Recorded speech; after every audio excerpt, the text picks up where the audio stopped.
পারবে না। সে সে কাউকে ছাড়বে না।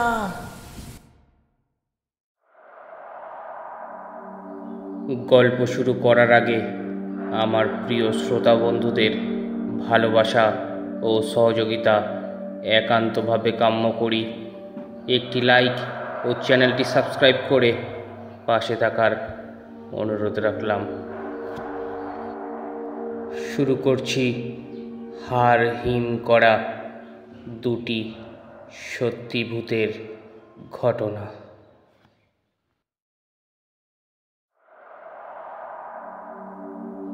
ঘটনাটি আমার এক সাবস্ক্রাইবার আমাকে ইমেল করে পাঠিয়েছে। তার ভাষায় আমি নিজের মতো করে পড়লাম। আমার জীবনে ঘটে যাওয়া ছোটোখাটো কিছু ঘটনার মধ্যে সবচেয়ে ভয়ঙ্কর ঘটনাটি আমি আজকে আপনাকে পাঠালাম। খুলনা থেকে ফিরছিলাম। দুপুরের দিকে রওনা হয়েছি। জ্যামের কারণে আর ফেরি মিস করায় ঢাকায় আসতে আসতে রাত প্রায় 1টা বেজে গেল। তাড়াতাড়ি বাসায় আসার জন্য রেল লাইনের পাশ ধরে হাঁটলাম। আকাশে ঝকঝকে চাঁদ, মানুষজন একদমই নেই।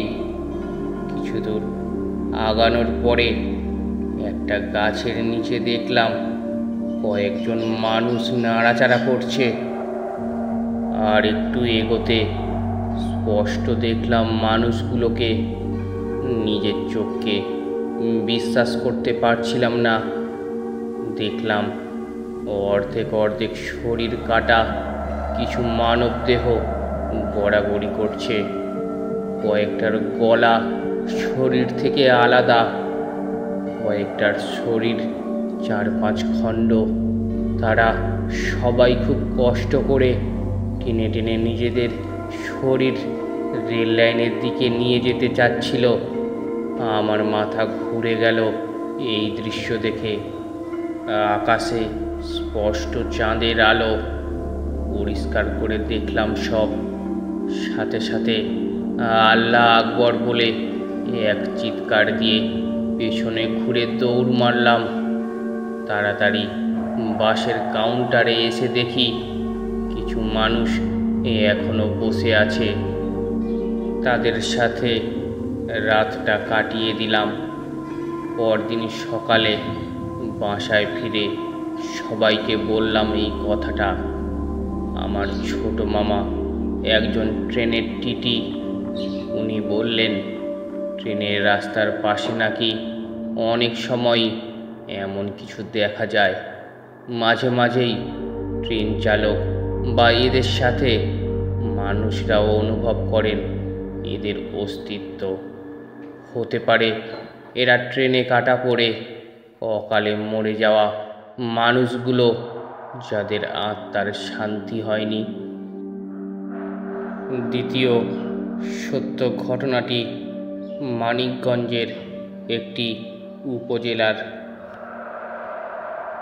মানিকগঞ্জ জেলার ঘিওর উপজেলার পুকুরিয়া এলাকায় একবার এক অজ্ঞাত যুবকের লাশ উদ্ধার করে পুলিশ। সেই লাশটির কোনো নাম পরিচয় পাওয়া না যাওয়ায় তাকে বেয়ারিশ লাশ হিসাবে দাফন করা হয়। পরদিন সকালে স্থানীয় কয়েকজন কবরটির উপরের মাটি সরে থাকতে দেখে এলাকার পুলিশকে খবর দেয়।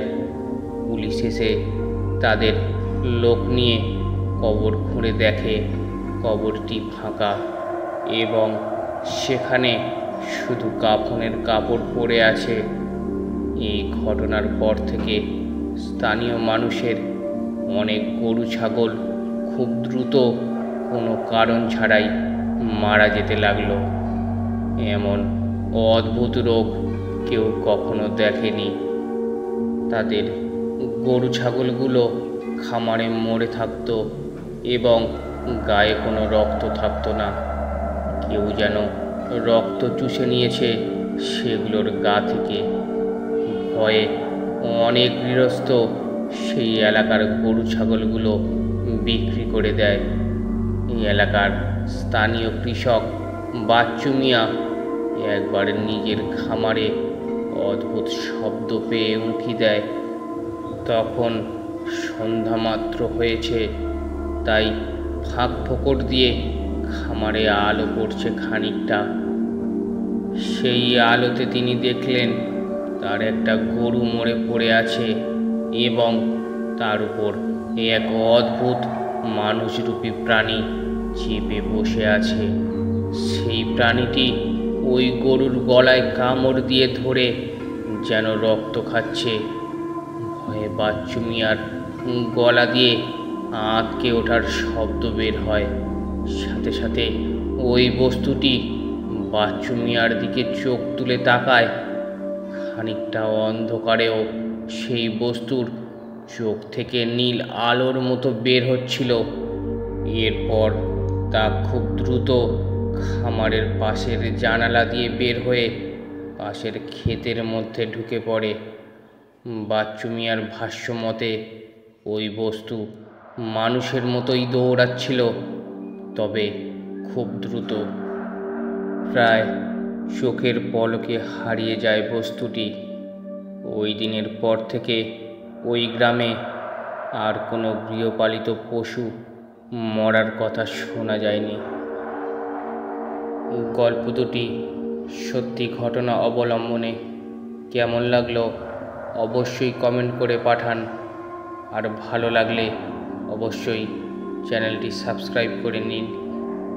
আপনার সাথে ঘটে যাওয়া কিংবা আপনার জানা কোনো সত্য ভৌতিক ঘটনা থাকলে আমাদের ইমেল করে পাঠাতে পারেন।